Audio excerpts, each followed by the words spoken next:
Now, for more, we're joined by King Charles III's official biographer and personal friend, Rob Jobson. Morning. Morning in Australia. Good evening here in London to you, Rob. So this was the first formal proclamation of King Charles.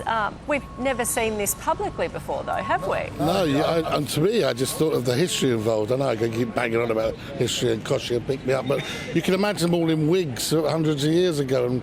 And the fact is, this has been going on since the days of Henry VIII or whatever, and so it was quite remarkable to actually see it. Although I did think that there was one moment I thought King Charles, when he was signing it, he looked like he was going to knock the pens off the table. And someone nearly got their head chopped off, I think. He looked a little bit. Did he look a bit frustrated when he was trying to sort of push them aside? Yeah, because they looked like they're going to fall off. And can you imagine the kerfuffle? Then he signed it, and it was quite flamboyant signature that's got very regal. But then there's two, and I think they've done it. I think it's parchment. I think it's and so you're making sure he had enough ink in the pen. That thing looked like it was going to fall off the table. Yeah. Rob, do you think even he may have been overawed with all of this? He's a human being after all, isn't he? Do you think, with the cameras on him, no one's ever seen this before? Well, it's history right before your eyes, isn't it? I mean, imagine getting it wrong. I've just if it'd been me, I'd have probably had a great big splodge of ink on the parchment. But, imagine if you got it wrong, I mean, I noticed that William, he's left-hander, and he's signing it. It was very pronounced the way he signs with his left hand, and I think Camilla then went above him and put hers in. But it was quite interesting. I found it fascinating. All those old prime ministers there, all those politicians, some that believe in the monarchy, some that don't, and it's quite interesting, actually, the whole way it was all unfolding before our eyes. I found it utterly fascinating. And were there things that surprised you there today? Well, I thought, actually, do you know what it reminded me of? When people are talking about the speed of this. When politicians, when they talk about democracy and things, the politicians think it's got to take this time, you've got to go for the vote. It seemed it was combined like a religious ceremony and a military ceremony, all rolled into one. It's like a general and the appointment of a bishop, all into one. And the political side was sort of important, but wasn't everything. And so that is really what a king is, and does. And so that's why, that sense of continuity is what it got to me. And since, it doesn't seem a blink of an eye since I was talking to Koshy, and he said to me, what do you reckon's going on up there? And I said, I think something's afoot. And now we have a new king, we have a new Prince of Wales, and Princess of Wales. We've had one of those for 25 years since she died.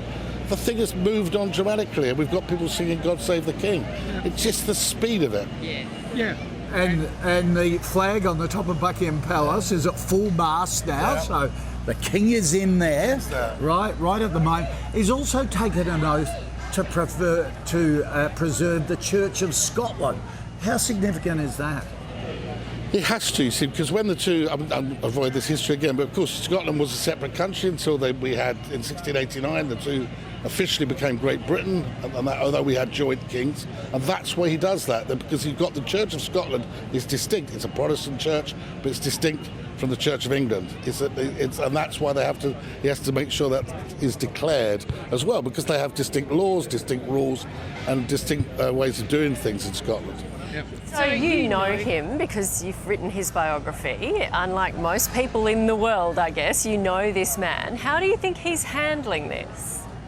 Brilliantly, actually, I think. I think it must be terrible to have just lost your mum, and you've got all of the things going on with your kids, and you've got your brother's problems, you've got all these problems. That was all resting on the shoulders before that of maybe the Duke of Edinburgh, who would be quite robust about dealing with it, and the Queen, and now it's all on his shoulders, and they are a family after all. That's what, and I think that he's a kind man, he's a warm man. He doesn't like confrontation at all, and I would have thought he just wants people to rally behind. And when he said to the Prime Minister, Liz Truss, I've been dreading this. He's not dreading becoming king. Of course, becoming king is an honour, and it's something, and he will serve until he dies, and he'll do it with aplomb. In my opinion, he's a great man, and he's got a lot to offer. But he's been dreading it because it means it's the day his mum dies. And so he's got to take on all this when you're dealing with that. I take my hat off to him.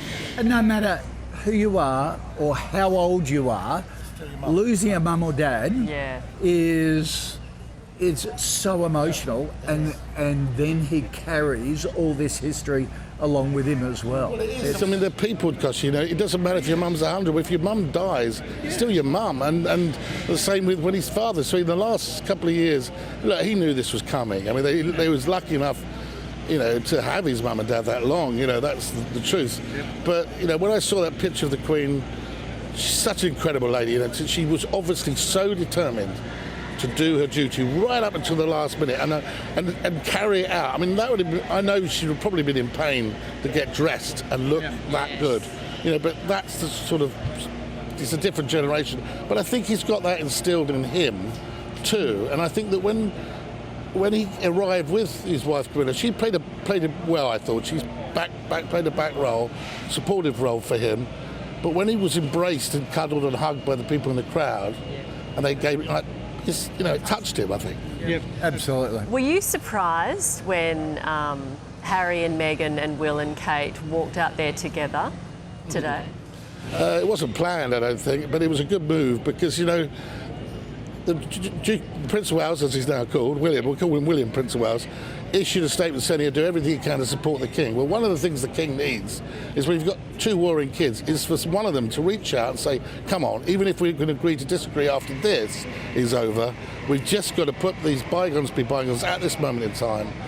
We honour our Queen, but also honour our father, our King, because at the same time, he doesn't need this going on. The papers are loving it. The papers are going to be putting this all over the new war and all this sort of stuff. Of course they're loving it. I think this is a moment, 10 days, where we should, reflect on a great Queen and support the new King. And I think that goes for the family too. Yeah.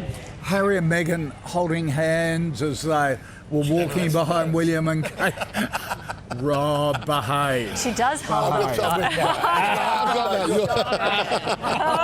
You said it, not me. Will this be the unfreezing of the Fab Four? Will the Fab Four be back after this? I don't think the band's getting back together. No. I don't think so. I think this is a move in the right direction, but I think that if they were the Beatles, I think they'd go their own way. Right, okay. That's sad. It would be nice. Yeah, it would be good. Okay. But all right, thank you. Rob, always appreciate your insights and the history as well. Don't get me wrong. We do like the history. Don't go too far back. Not too far back. That's All right, mate. Thank you. Talk throughout the morning.